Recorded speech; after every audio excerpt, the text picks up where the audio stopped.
This is a video of Prime Minister Benjamin Netanyahu on how to beat Islamism. There is, though, a great battle going on between modernity and medievalism in your part of the world.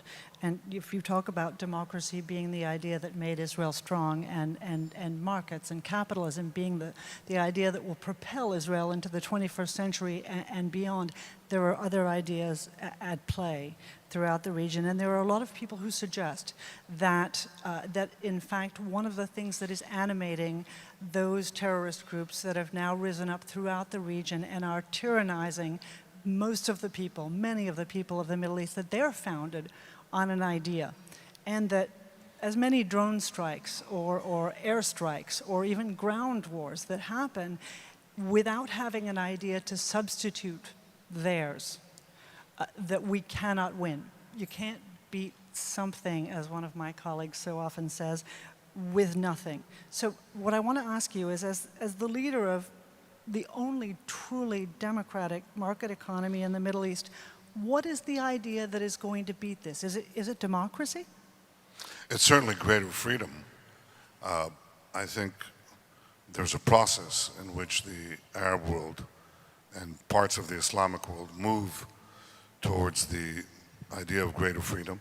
It's not automatic, but it's certainly a good contrast to the kind of tyranny and savagery that they're experiencing now.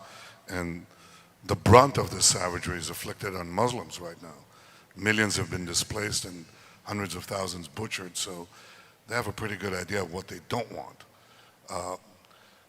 I actually think that sometimes in these kinds of battles, it's first of all important to win physically. Win. Fight. I mean, combating Nazism first involved beating Nazism. You know, you had denazification after you won. You have to win. It's very important not to allow these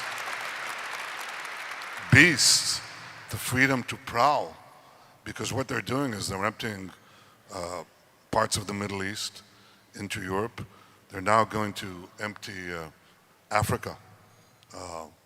And you have these two human streams fleeing misery. I spoke to Prime Minister Renzi of Italy and to David Cameron, Prime Minister of Britain, and to Angela Merkel just in the last few weeks. And I said, I don't want to talk about ISIS, that's politically loaded. You can ask me privately later. But I wanted to speak about Boko Haram. I wanted to speak about Al-Shabaab. You know, there must be at least 12, probably closer to 20 leaders of African nations who came to Israel, just as Asia is coming to Israel.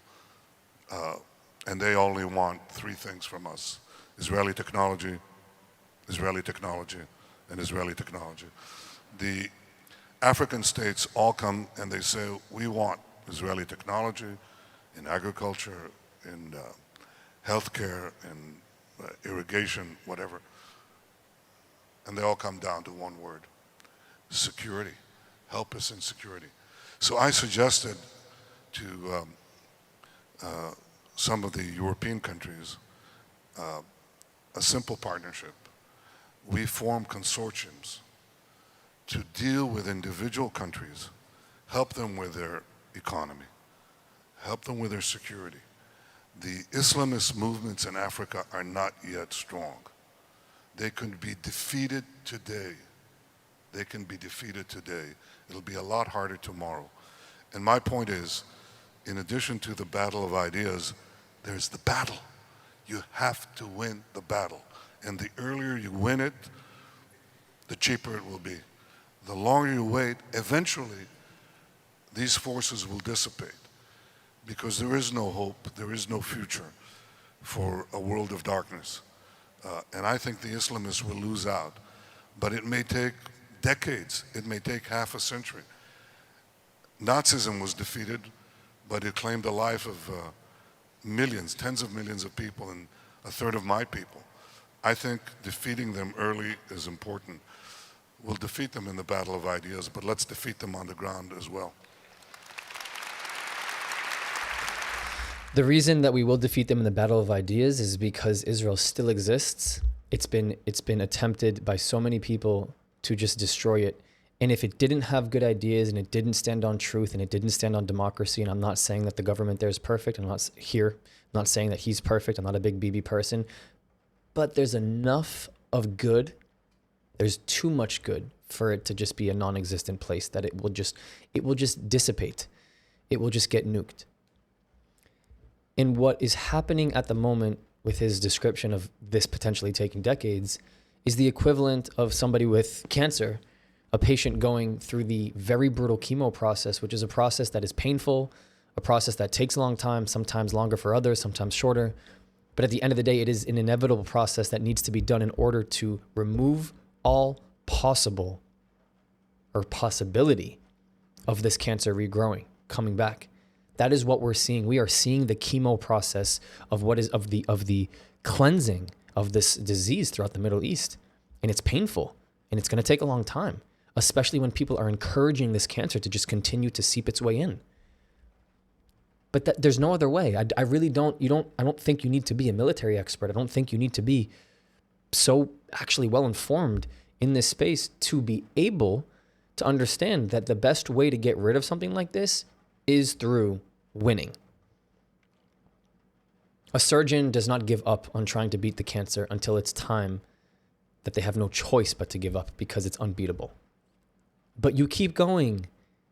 You keep going. You don't stop. You are determined the same way that Hamas and all of its proxies are just so determined, and the kids that grow up there are so determined to kill Jews, to kill the Yehud, to kill Israel, is the same way that Israel and its proxies, and its allies, the United States, need to diligently work towards removing this cancer so that we have a better Middle East for all in the future.